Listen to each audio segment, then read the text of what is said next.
స్త్రీశక్తి పథకం ద్వారా మహిళలకు ఉచిత బస్సు ప్రయాణం కల్పించిన ప్రభుత్వం, తద్వారా నష్టపోతున్న ఆటో రిక్షా కార్మికులను ఆదుకునే విధంగా రాష్ట్ర ప్రభుత్వం చర్యలు చేపట్టాలని సిఐటియు అనుబంధ విశాఖ జిల్లా ఆటో రిక్షా కార్మిక సంఘం కోరింది.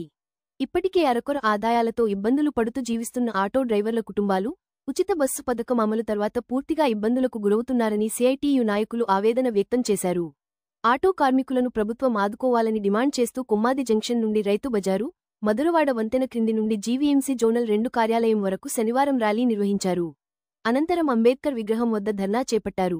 ఈ సందర్భంగా ఆటో యూనియన్ జోన్ ప్రధాన కార్యదర్శి పి. రాజుకుమార్, సీనియర్ నాయకులు అప్పలరాజు మాట్లాడుతూ ఆటో కార్మికులకు గత ప్రభుత్వం 10,000 రూపాయలు ఇచ్చేదని, మా ప్రభుత్వం వస్తే 20,000 రూపాయలు ఇస్తామని హామీ ఇచ్చిందని తెలిపారు. కానీ ఇప్పటికీ అమలు చేయలేదని అన్నారు. ఆటో కార్మికుల పట్ల వివక్షపూరితంగా కూటమి ప్రభుత్వం వ్యవహరిస్తుందని ఆవేదన వ్యక్తం చేశారు. మహిళలకు ఉచిత బస్సు ప్రయాణం ఆటో డ్రైవర్లకు వ్యతిరేకం కాదని, కానీ ఈ కారణంగా నష్టపోయిన ఆటో కార్మికులను ప్రభుత్వం ఆదుకోవాలని డిమాండ్ చేశారు. ఈ కార్యక్రమంలో యూనియన్ నాయకులు జి. చిన్నారావు, బి. నాగేశ్వరరావు, ఎం. రాము, ఎస్. ప్రసాద్, దుర్గారావు, సంతోష్, పాల్గొనారావు, పి. సూరిబాబు, గౌతమ్ తదితరులు పాల్గొన్నారు.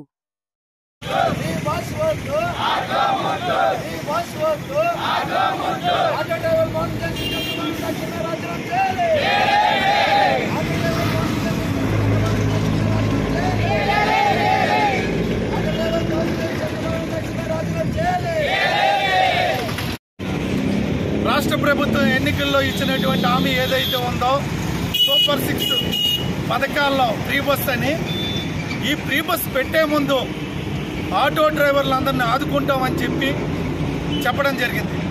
2 నెలల నుంచి ప్రచారం చేసి ఈరోజు పెట్టి 9 రోజులు అవుతున్నా సరే ఎటువంటి ఆటో డ్రైవర్లు ఆదుకోకుండా, ఆటో డ్రైవర్లు పరిస్థితి ఏంటో ఆలోచించకుండా ఫ్రీ బస్ వెంటనే ప్రకటించారు. 9 రోజులైనా రాష్ట్ర ప్రభుత్వానికి దున్నపోతు మీద ఏగవాలన్నట్టు ఉంది. ఈరోజు రాష్ట్రంలో 8 లక్షల మంది ఆటో డ్రైవర్లు ఉన్నారు.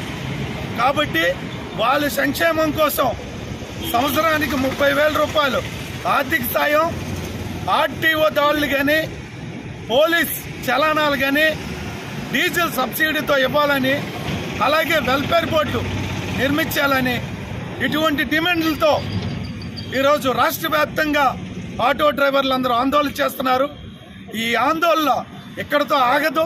ఇప్పుడైనా రాష్ట్ర ప్రభుత్వం వెంటనే ఆటో డ్రైవర్లందరినీ ప్రజా సంఘాలు పిలిపించి చర్చలు జరిపి డిమాండ్స్ అన్ని కూడా చేయాలని ఆటో సంఘాలుగా డిమాండ్ చేస్తున్నాం. లేనన్ని రోజుల్లో వస్తున్న కార్పొరేషన్ ఎన్నికల్లోనే ఆటో డ్రైవర్లందరూ మీకు బుద్ధి చెప్తారు. ఈరోజు ఆటో డ్రైవర్లు చాలా తక్కువ వేతనంతో వడ్డీలకు అప్పులు తీసుకొని 100కి 10 రూపాయలు 5 రూపాయలు వడ్డీలు తీసుకొని ఆటోలు కొని రాష్ట్ర ప్రభుత్వానికే ఆదాయం ఇస్తున్నారు. రాష్ట్ర ప్రభుత్వం ఆటో డ్రైవర్లకి ఏమిస్తుందని అడుగుతున్నాం. మేమే రాష్ట్ర ప్రభుత్వానికి సంవత్సరానికి ఎలా లేదన్నా మా డీజిల్ రూపంలో కానీ, బ్రేకుల రూపంలో కానీ, లేదా ఇన్సూరెన్సుల రూపంలో కానీ, కేసుల రూపంలో కానీ ఒక్క ఆటో డ్రైవర్ 2 లక్షల రూపాయలు చెల్లిస్తున్నాడు. మీరు ప్రభుత్వం నుంచి ఏమిచ్చేది మేము అడుగుతున్నాం. కాబట్టి తక్షణమే ఆటో డ్రైవర్లందరినీ ఆదుకోవాలి. ఫ్రీ బస్ పెట్టినండి ఏవైతే డిమాండ్లు చెప్పామో ఆ డిమాండ్లన్నీ రాష్ట్ర ప్రభుత్వం చేయాలని సిఐటియుగా డిమాండ్ చేస్తున్నాం.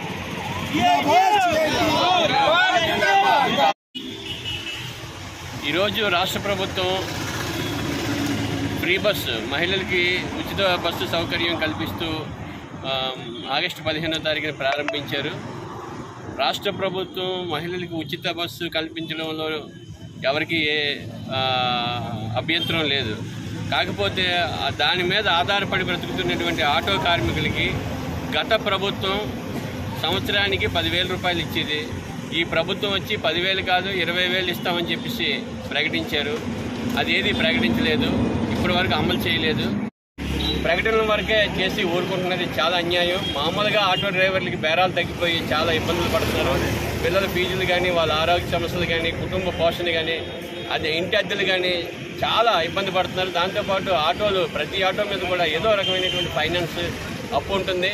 కాబట్టి ఇన్ని బాధలు పడుతున్నటువంటి ఆటో డ్రైవర్లకి ఈరోజు ఉచిత బస్సు పెట్టిన తర్వాత వాళ్ళ ఉన్న బేరాలు కూడా పూర్తి తగ్గిపోయాయి. కాబట్టి రాష్ట్ర ప్రభుత్వం ఆలోచన చేసి ఆటో డ్రైవర్లు పూర్తి స్థాయిలో ఆదుకోవాలి. వాళ్ళ ఉపాధికి ఎటువంటి ఆటంకం జరగకుండా, నష్టం జరగకుండా రాష్ట్ర ప్రభుత్వం చర్యలు తీసుకోవాలి. అదే రకంగా రాష్ట్ర ప్రభుత్వం ఇచ్చిన హామీ ఏదైతే ఉందో ప్రతి ఆటో డ్రైవర్కి సంవత్సరానికి 20,000 ఇస్తామన్నారు. ఆ 20,000 ఇవ్వాలి.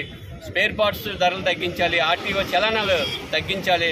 అదే రకంగా ఫైనాన్స్లు ఏవైతే ఉన్నాయో వీటిని పూర్తిగా వడ్డీలు తగ్గించాలి. ఫైనాన్స్ కంపెనీలు విపరీతమైనటువంటి ఓడీలు అవి వేసి వాళ్ళు పీడిస్తున్నారు.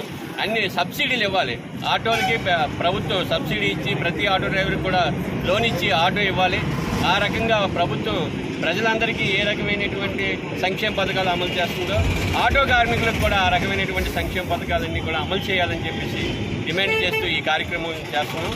భవిష్యత్తులో ప్రభుత్వం కానీ దిగిరా వచ్చి వాళ్ళ సంక్షేమాన్ని, వాళ్ళ ఉపాధిని, వాళ్ళకి ఇచ్చిన హామీలను అమలు చేయకపోతే పెద్ద ఎత్తున రాష్ట్ర వ్యాప్త ఉద్యమాలు జరుగుతాయని చెప్పేసి ఈ సందర్భంగా తెలియజేస్తున్నాం.